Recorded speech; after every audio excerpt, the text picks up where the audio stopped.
अगर मैं आपसे ये कहूं कि अब अयोध्या में पानी की सप्लाई रोक दी जाएगी, अगर मैं आपसे ये बात कहूं कि अयोध्या में अब लाइट की सप्लाई नहीं होगी, सिर्फ मंदिरों में ही लाइट जलेंगे, बाकी सबके घरों में अंधेरा होगा, अगर मैं आपसे कहूं कि अयोध्या में फ्री का मुफ्त का राशन कोई नहीं पाएगा, अगर मैं आपसे कहूं कि अब अयोध्या में एक भी रुपया सरकार नहीं देगी, अगर मैं आपसे कहूं कि अयोध्या में अब वो हाल होने वाला है जो कोई सोच भी नहीं सकता। जी हाँ मेरे दोस्त, शायद ये सारी चीज़ें आप सुनने के बाद यही सोच रहे होंगे कि ऐसा कैसे हो सकता है, क्यों मेरे साथ ऐसा किया जाएगा।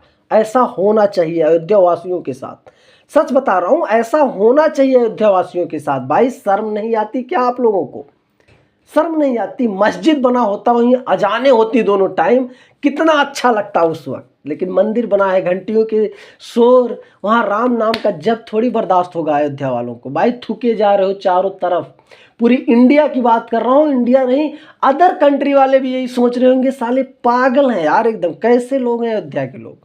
मैं सच बता रहा हूँ यार, पूरी 79 सीटें उत्तर प्रदेश की हरा दिए होते, उतना दुख नहीं होता जितना दुख इस बात का है कि अयोध्या की एक सीट पे हार गया मोदी।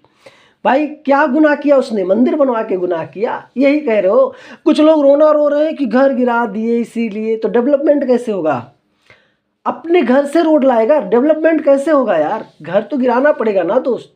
तो बाकी जो ज़मीनें सरकार से अपील करो, आपको उसका रास्ता देगी, ऐसी थोड़ी है कि बस घर गिरा दिया आपको झोपड़ी में। भाई कुछ डेवलपमेंट में, जैसे कहा नहीं जाता अगर डेवलपमेंट हो रहा है तो कुछ आपको भी बर्दाश्त करना पड़ेगा। हाँ अब ये आप कहोगे मैं क्यों बर्दाश्त करूँ, मुझे डेवलपमेंट से क्या फ़र्क पड़ता है।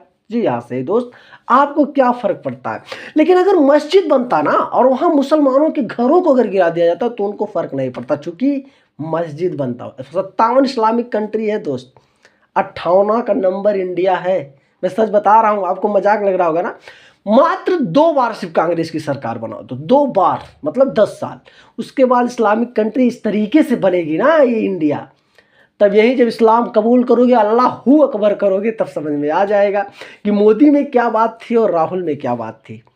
फिलहाल आपकी मर्जी है भाई, आप बहुत अच्छे हो, आपके अंदर बहुत सोच समझदारी है, आप ज़्यादा विचार धारणा करते हो, चूँकि आप दिल्ली वालों से ज़्यादा होशियार हो, तेलंगाना वाले से ज़्यादा होशियार हो, गुजरात वालों से ज़्यादा होशियार हो, एमपी वालों से ज़्यादा होशियार हो, क्योंकि उत्तर प्रदेश बहुत होशियार है भाई। गुजरात को पीछे छोड़ चुका है, क्योंकि गुजरात में 26 में से 25 सीटें जीती हैं मोदी ने, और एमपी में 29 की 29 सीटें जीत ली हैं। और यहाँ क्या हाल है, तो यहाँ के लोग बड़े शिक्षित हैं भाई। अब की बार केरला में भी सीटें निकल गई, जहाँ आप ये कहते थे ना केरला के लोग बड़े शिक्षित हैं इसलिए मोदी की दाल वहाँ नहीं गलती, सीटें निकलनी शुरू हो गई हैं, और कुछ दिन में असर भी वहाँ भी देखने को मिल जाएगा आपको।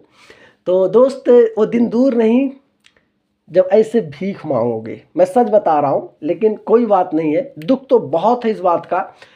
सबसे ज़्यादा दुख इस बात का, मोदी डेवलप क्यों किए यार, डेवलप ही नहीं करना चाहिए था, जैसे चल रहा था चलने देना चाहिए था। बेमतलब परेशान है, ये करूँगा हिंदुओं के लिए, वो करूँगा, ऐसा करूँगा वैसा करूँगा। तो भाई जब जो काम करेगा तो उसका नाम थोड़ी होगा, वो बदनाम होगा, यही सच है। और आज से नहीं, आज से ये चीज़ें कही जा रही हैं दोस्त, ठीक है। तो फाइनली ज़्यादा कुछ नहीं कहना, नहीं तो मुझे भी मोदी भक्त के नाम से लोग जानने लगेंगे। मोदी भक्त तो है ही हूँ, उसमें दो राय नहीं भाई। जो अच्छा काम करेगा, समाज के लिए काम करेगा, हिंदुत्व के लिए खड़ा रहेगा, लड़ेगा ना भाई साहब, धर्म के लिए। महाराणा प्रताप ने क्यों युद्ध लड़ा था जानते हो उसके पीछे? जो लोग बहुत ज्ञानी पंडित बनते हो जरा जवाब मुझे देना कमेंट में, महाराणा प्रताप ने युद्ध क्यों लड़ा था? उनके पास तो बहुत शक्तियां थी, बहुत बल था, बहुत धन था, हर कुछ में बहुत सबल थे, लेकिन फिर उन्होंने युद्ध क्यों किया? इसका कमेंट में जवाब देना, औकात पता चल जाएगी आपकी शिक्षा की और आपकी मेरे दोस्त, ठीक है। मिलेंगे फिर किसी बेहतरीन कॉन्सेप्ट को लेकर, तब तक के लिए जय हिंद।